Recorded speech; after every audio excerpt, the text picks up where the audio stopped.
Well, here we are at Easy Horse Care Rescue Centre, and Dorothea is here today with her young assistant Dorothea, who is learning the ropes.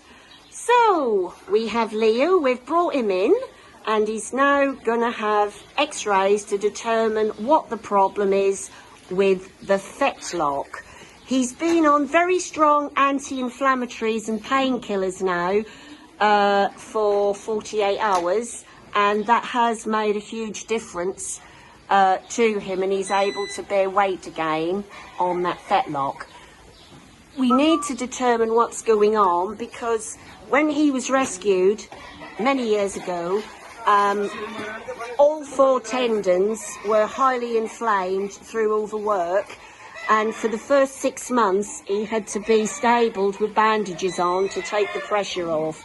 Obviously he could never ever be ridden again, but because of the problem that he had when we found him in the field the other day, he literally couldn't put any weight on this back leg, on the fetlock.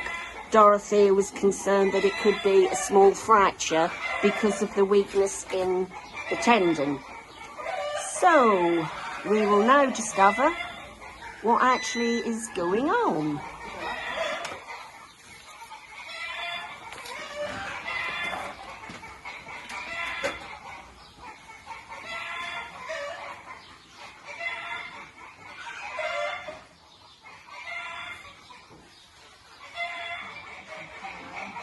Modern equipment is absolutely amazing when you consider she's just taken this x-ray, and already it's now on her computer, so she can actually find out what the problem is.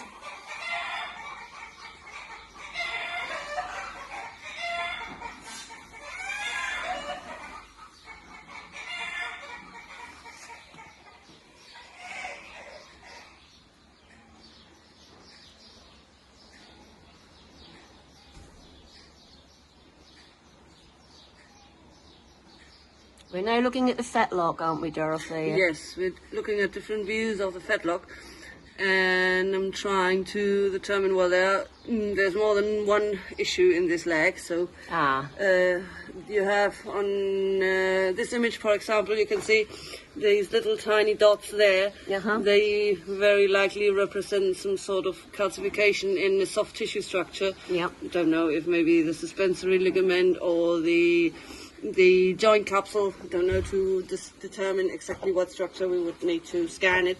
Also the joint outline, you can see it's very irregular here. And another good image to see what is going on is this one. You can see here you have got like bone formations on the side of the joint that should not be there, and here again you can see little dots of calcification around the joint area. So yeah, and here you can see there's also arthritis going on, so yeah, probably some old injury that somehow has got reactivated by a misstab or a bad stab, or so yeah, hopefully with some medication he will be able to